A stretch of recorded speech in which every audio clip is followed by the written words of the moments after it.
Hello everyone. स्वागत है आपका एग्जाम 300 में। आज के लेक्चर में हम जैन धर्म से संबंधित महत्वपूर्ण प्रश्नों को देखेंगे। तो शुरू करते हैं। पहला प्रश्न है, जैन धर्म के संस्थापक हैं। तो जैन धर्म के संस्थापक हैं ऋषभ देव जी। जैन धर्म के मूल संस्थापक या प्रवर्तक प्रथम तीर्थंकर ऋषभ देव या आदिनाथ माने जाते हैं। महावीर स्वामी जैन धर्म के 24वें तीर्थंकर थे, जिन्होंने 6ठी शताब्दी ईसा पूर्व में जैन धर्म का प्रसार किया। तो पहले थे ऋषभ देव जी, जिनका दूसरा नाम आदिनाथ है, और 24वें या अंतिम जो थे वो थे महावीर स्वामी। अगला प्रश्न है, जैन तीर्थंकर पार्श्वनाथ निम्नलिखित स्थानों में से मुख्यतः किससे संबंधित हैं? तो पार्श्वनाथ जी जो है वो 23वें तीर्थंकर थे। इनका जन्म वाराणसी से था। अगला प्रश्न देखते हैं। अगला प्रश्न, सूची 1 को सूची 2 से सुमेलित करना है। सूची 1 में तीर्थंकर दिए गए हैं और सूची 2 में उनके प्रतिमा, लक्षण या उनके चिन्ह दिए गए हैं। पहले है आदिनाथ। आदिनाथ का जो चिन्ह है वो है वृषभ, क्योंकि आदिनाथ जो है इनका नाम है वृषभनाथ, और वृषभ क्योंकि वृषभ शांड होता है तो इसलिए इनका चिन्ह था वृषभ। दूसरे हैं मल्लीनाथ। ये 19वें नंबर के तीर्थंकर थे। इनका जो चिन्ह है वो है जल कलश। तीसरे हैं पार्श्वनाथ। पार्श्वनाथ जो है ये 23वें नंबर के तीर्थंकर थे। इनका चिन्ह है सर्पपर्ण, सर्प। चौथे हैं संभवनाथ। संभवनाथ जी का जो चिन्ह है वो है अश्व यानी घोड़ा। अगला प्रश्न है, निम्नलिखित में से कौन सा एक युग्म सही सुमेलित नहीं है? तो इसमें जो रॉन्ग है वो बताना है। पहले है ऋषभनाथ, उनका निर्वाण स्थल दिया है अष्टापद, जो कि सही है। दूसरा है वासुपूज्य, जिनका निर्वाण स्थल दिया गया है सम्मेद शिखर, ये गलत है। वासुदेव वासुपूज्य जी जो 12वें तीर्थंकर थे, इनका जो निर्वाण स्थल है वो चंपापुरी है, सम्मेद शिखर नहीं है। तीसरे हैं नेमिनाथ जी। नेमिनाथ जी का निर्वाण स्थल उज्जैन या जिसका अभी का नाम गिरनार है, ये सही है। और लास्ट है महावीर स्वामी जी, जिनका निर्वाण स्थल है पावापुरी। तो पहला गलत है, बाकी सारे सही है। अगला प्रश्न है, निम्नलिखित तीर्थंकरों पर विचार कीजिए तथा उनको सही कालक्रमानुसार व्यवस्थित कीजिए। पहले में दिया है अभिनंदन, दूसरे में विमलनाथ, तीसरे में मुनि सुब्रतनाथ और चौथे में पद्म प्रभु। तो इसका ऑर्डर हो जाएगा अभिनंदन नाथ जी, फिर पद्म प्रभु, फिर विमलनाथ और फिर मुनि सुब्रतनाथ। एक बार सारे तीर्थंकर देख लेते हैं। जैन धर्म में कुल 24 तीर्थंकर माने जाते हैं। पहले थे ऋषभ देव जी, जिनका दूसरा नाम आदिनाथ है। दूसरे हैं अजितनाथ, तीसरे हैं संभवनाथ, चौथे अभिनंदन जी हैं, पांचवें सुमितनाथ हैं, छठे पद्म प्रभु हैं, सातवें सुपार्श्वनाथ हैं, आठवें चंद्र प्रभु हैं, नौवें पुष्पदंत या जिन्हें सुवेदीनाथ भी कहते हैं, 10वें शीतलनाथ हैं, 11वें श्रेयांसनाथ हैं, 12वें वासुपूज्य हैं, 13वें विमलनाथ, 14वें अनंतनाथ, 15वें धर्मनाथ थे, 16वें शांतिनाथ, 17वें कुंतुनाथ, 18वें अरनाथ, 19वें थे मल्लीनाथ, 20वें मुनि सुब्रत, 21वें नमीनाथ है और 22वें नेमिनाथ या अरिष्टनेमी है। 21वें नमीनाथ है और 22वें नेमिनाथ या अरिष्टनेमी है। 23वें पार्श्वनाथ है और 24वें है महावीर स्वामी। तो अभिनंदन नाथ जो थे वो चौथे थे, पद्म प्रभु छठवें थे, विमल नाथ 13वें थे, 20वें मुनि सुब्रत जी थे, नेमिनाथ या अरिष्टनेमी 22वें नंबर के थे। आगे बढ़ते हैं। अगला प्रश्न है, महावीर स्वामी का जन्म कहाँ हुआ था? तो महावीर स्वामी का जन्म हुआ था कुंडग्राम में, या जिसे कुंडलपुर भी कहते हैं। तो महावीर स्वामी का जन्म कुंडग्राम या कुंडलपुर में वैशाली के निकट है, जो लगभग 599 ईसा पूर्व में हुआ था। यानी कि इनका जन्म महात्मा बुद्ध से पहले हुआ था। उनकी माता का उनकी माता का नाम था त्रिशला, जो वैशाली के लिच्छवी गणराज्य के प्रमुख चेटक की बहन थी। ये प्रश्न पूछा गया है। उनकी माता का नाम त्रिशला था, जो वैशाली के लिच्छवी गणराज्य के प्रमुख चेटक की बहन थी, तथा इनके पिता का नाम सिद्धार्थ था, जो जातक क्षत्रियों के संघ के प्रधान थे। अगला प्रश्न है, जैन धर्म के प्रवर्तक महावीर जी का मोक्ष स्थान कहाँ है? तो अभी हमने ऊपर देखा है महावीर जी का मोक्ष स्थान कहाँ है, पावापुरी में। अगला प्रश्न है, प्रभासगिरी जिनका तीर्थ स्थल है वे हैं, तो प्रभासगिरी किनका तीर्थ स्थल है?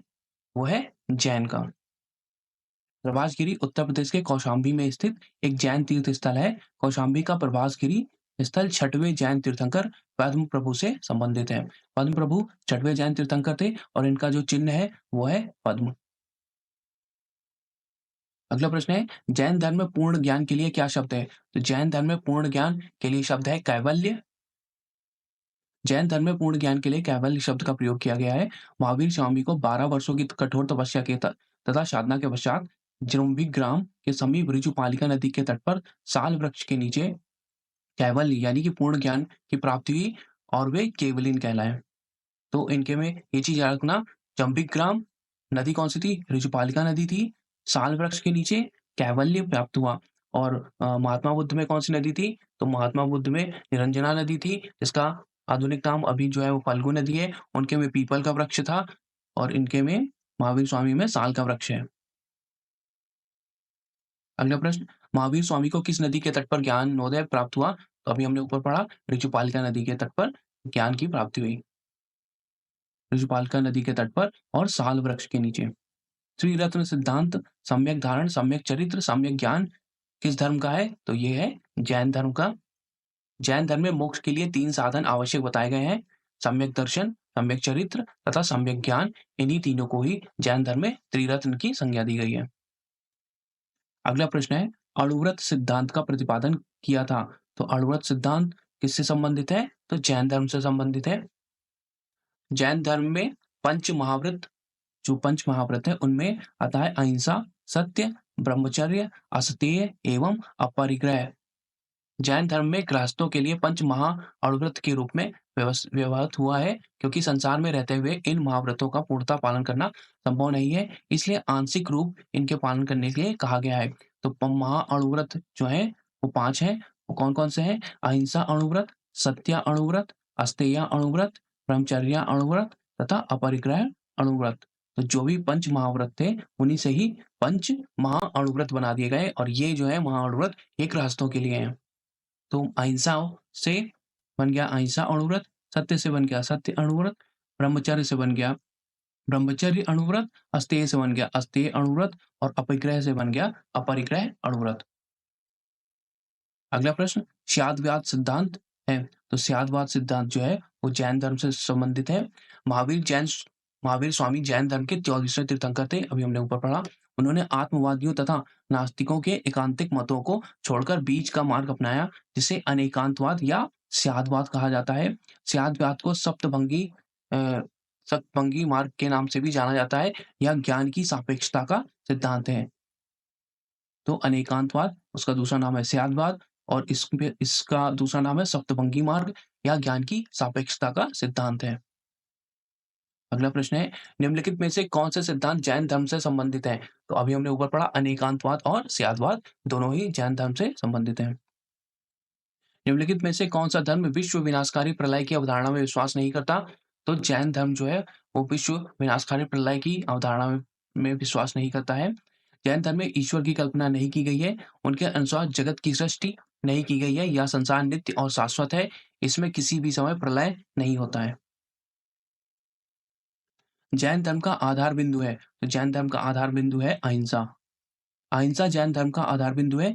जैन धर्म में एक सम्यक चरित्र के अंतर्गत परिव्राजकों अथवा तापसों के लिए अहिंसा, सत्य, अस्तेय, ब्रह्मचर्य एवं अपरिग्रह नामक पंच महाव्रत की व्यवस्था की गई है, और इन्हीं से ही पंच महाअणुव्रत बने थे। आगे बढ़ते हैं, प्रारंभिक जैन साहित्य निम्नलिखित में से किस भाषा में लिखे गए? तो प्रारंभिक जो जैन साहित्य थे वो अर्ध मगधी भाषा में लिखे गए, उसके बाद संस्कृत भाषा में। निम्नलिखित में से कौन सा स्थल पार्श्वनाथ से संबंध होने के कारण जैन सिद्ध क्षेत्र माना जाता है? तो पार्श्वनाथ से संबंधित कौन सा स्थल है? वो है सम्मेद शिखर। पार्श्वनाथ जैन धर्म के 23वें तीर्थंकर थे। इनका जन्म वाराणसी में महावीर स्वामी से 250 वर्ष पहले हुआ था। ये पूछा गया है कि जो 23वें तीर्थंकर थे वो 24वें तीर्थंकर से कितने साल पहले पैदा हुए थे? तो 250 वर्ष पहले, लगभग 850 ईसा पूर्व। काशी के शासक इक्ष्वाकु वंशी अश्वसेन के पिता थे। अब इनके पिता थे पार्श्वनाथ जी के, तथा इनकी माता का नाम था वामा। 30 वर्ष की आयु में उन्होंने गृह त्याग कर दिया और अपना जीवन वैराग्य और तपश्चर्या में लगाया। वाराणसी के निकट आश्रम पद उद्यान में समाधिस्थ होकर कठिन तपस्या करने के उपरांत उन्हें 24वें दिन कैवल्य की प्राप्ति हुई। तो इन्हें 84वें दिन ही केवल की प्राप्ति हो गई, यानी ज्ञान की प्राप्ति हो गई। पार्श्वनाथ का परिनिर्वाण स्थल जो है वो सम्मेद शिखर, जिसे सम्मेद पर्वत कहते हैं, और ये झारखंड में है। इसी कारण यह जैन सिद्ध क्षेत्र माना जाता है। तो सम्मेद शिखर किसका परिनिर्वाण स्थान है? 23वें तीर्थंकर पार्श्वनाथ जी का। जैन संप्रदाय में प्रथम विभाजन के समय श्वेतांबर संप्रदाय संस्थापक थे। तो श्वेतांबर जो संप्रदाय था उसके संस्थापक थे स्थूलभद्र, और दिगंबर संप्रदाय के संस्थापक थे भद्रबाहु। मौर्य काल में मगध में अत्यंत भीषण दुर्भिक्ष दुर्भिक्ष यानी अकाल पड़ा। फलता वहां रहने वाले जैन संघ के भद्रबाहु श्रुत केवली अपने अनुयायियों को लेकर दक्षिण में चले गए, यानी दक्षिण भारत चले गए। जैन संघ का यह भाग दक्षिण मैसूर के पुन्नाट प्रदेश में बस गया, और जो स्थूलभद्र जी थे वो वहीं रहे, मगध में ही। अकाल समाप्त होने के बाद भद्रबाहु अपने अनुयायियों के साथ पुनः वापस लौट आए मगध में, किंतु जैन संघ के नियमों को लेकर भद्रबाहु और स्थूलभद्र के बीच मत वैभिन्न हो गया, यानी कि विवाद हो गया। स्थूलभद्र अकाल के समय मगध में ही रहे थे और उनके अनुयायी भी वही रहते, और इन्होंने क्या किया, सफेद वस्त्र धारण करने का निश्चय किया। तो स्थूलभद्र जो फॉलो करते थे वो सफेद वस्त्र धारण करने लगे, और जो इनको दूसरे भद्रबाहु जी को के जो अनुयायी थे वो नग्न रहते थे। तो किंतु भद्रबाहु निर्वस्त्र रहने के लिए अपने अनुयायियों को शिक्षा दी। इस प्रकार से दो संप्रदाय विकसित हुए, श्वेतांबर जो सफेद वस्त्र पहनते हैं और दिगंबर जो कि नग्न रहते हैं। तो श्वेतांबर से रिलेटेड है जो स्थूलभद्र, दिगंबर से रिलेटेड है भद्रबाहु। अगला प्रश्न है, भगवान महावीर का प्रथम शिष्य था। तो भगवान महावीर के प्रथम शिष्य थे जमाली। भगवान महावीर की पुत्री का विवाह जमाली नाम की छत्री से हुआ, जो बाद में महावीर स्वामी का अनुयायी बन गया। यह उनका प्रथम शिष्य था। अगला प्रश्न है, आजीवक संप्रदाय के संस्थापक थे। तो आजीवक संप्रदाय किसने बनाया था मक्खिल गोसाल जी ने। इनके बारे में जानते हैं। मक्खिल गोसाल प्रारंभ में महावीर जी के शिष्य थे, किंतु बाद में मतभेद के चलते इन्होंने महावीर की शिष्यता त्याग कर आजीवक नामक स्वतंत्र संप्रदाय की स्थापना की। इनका जो मत है वो नियतिवाद कहा जाता है। इनके अनुसार संसार की प्रत्येक वस्तु भाग्य द्वारा पूर्व नियंत्रित एवं संचालित होती है।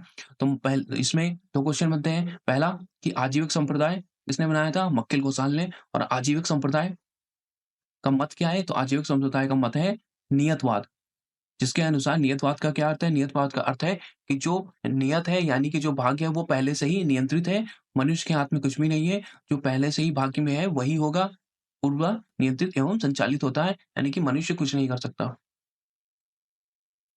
अगला प्रश्न है, निम्नलिखित में से किसने प्रतिपादित किया कि भाग्य ही सब कुछ निर्धारित करता है, मनुष्य असमर्थ होता है। तो अभी हमने ऊपर पढ़ा ये किसने निर्धारित किया या किसका ये मत है, तो है आजीवकों का। और आजीवक संप्रदाय किसने बनाया था, तो मक्खिल गोसाल जी ने बनाया था, और इनकी फिलॉसफी है नियतिवाद। अगला प्रश्न है, सूची 1 को सूची 2 से सुमेलित करिए। पहले में आचार्य है, दूसरे में सिद्धांत है। तो किस आचार्य ने कौन सा सिद्धांत दिया ये हमें मैच करना है। पहले लकुलीश है, तो लकुलीश जी जो थे उन्होंने पाशुपत सिद्धांत दिया। दूसरे हैं नागार्जुन जी ने दिया था शून्यवाद का सिद्धांत। तीसरे भद्रबाहु जी हैं, तो अभी हमने ऊपर पढ़ा भद्रबाहु जी ने कौन सा संप्रदाय, तो भद्रबाहु जी जो थे वो दिगंबर संप्रदाय से थे, और दिगंबर संप्रदाय किसका है, जैन का है। चौथे थे गोशाल या मक्खिल गोशाल, अभी ऊपर पढ़ा मक्खिल गोशाल या गोशाल जी, इन्होंने आजीवक संप्रदाय बनाया जिसकी फिलॉसफी नियतिवाद है। आगे बढ़ते हैं। अगला प्रश्न, बराबर की गुफाओं का उपयोग किसने आश्रय गृह के रूप में किया। तो बराबर की गुफाओं का रिलेशन किनसे है, आजीविकों से है। और आजीविकों देखते हैं, मौर्य युग में पर्वत गुफाओं को काटकर निवास स्थान बनाने की कला का पूर्ण विकास हुआ। अशोक तथा उसके पौत्र, तो अशोक और उसका पौत्र दशरथ, तो पूछा सकता है अशोक का पौत्र कौन था, दशरथ के समय में बराबर तथा नागौरजुनी पहाड़ियों को काटकर आजीविकों के लिए आवास बनाए गए। अशोक के समय बराबर पहाड़ियों की गुफाओं में सुदामा की गुफा तथा कर्ण चौपड़ नामक गुफा सर्वप्रसिद्ध है। तो सुदामा की गुफा और कर्ण चौपड़ गुफाएं किसके समय में बनी थी, अशोक के समय में बनी थी। ये दोनों क्वेश्चन पूछे गए हैं। अगला प्रश्न है, उत्तर प्रदेश में बौद्ध एवं जैनियों दोनों की प्रसिद्ध तीर्थस्थली कौन सी है, तो वो है कौशाम्बी। अगला प्रश्न, श्रवण बेलगोला में गोमतेश्वर की विशाल प्रतिमा किसने स्थापित करवाई थी, तो ये स्थापित करवाई थी चामुंडराय जी ने। और यहाँ पे लगभग 52 फुट ऊंची गोमतेश्वर जी की विशाल प्रतिमा है, जहाँ पे हर 12 साल में महामस्तकाभिषेक का पर्व मनाया जाता है। और जो बाहुबली जी थे ये जो पहले तीर्थंकर थे ऋषभनाथ जी, उनके पुत्र थे। महान धार्मिक घटना महामस्तकाभिषेक निम्नलिखित में से किससे संबंधित है? तो अभी हमने ऊपर पढ़ा महामस्तकाभिषेक बाहुबली जी से संबंधित है। महामस्तकाभिषेक जैन धर्म का एक महत्वपूर्ण उत्सव है जो 12 वर्ष के अंतराल पर कर्नाटक राज्य में के श्रवणबेलगोला में आयोजित किया जाता है। यहाँ पर भगवान गोमतेश्वर बाहुबली की 57 फीट की ऊंची मूर्ति स्थापित है। और ये किसके पुत्र थे? तो ये पहले तीर्थंकर ऋषभदेव जी के पुत्र थे। तो ये थे इंपॉर्टेंट जैन धर्म के क्वेश्चंस जो पिछले कई उसमें एग्जाम्स में आए हैं। वीडियो देखने के लिए धन्यवाद। अच्छा लगा हो तो लाइक करें और सब्सक्राइब जरूर करें। Thank you.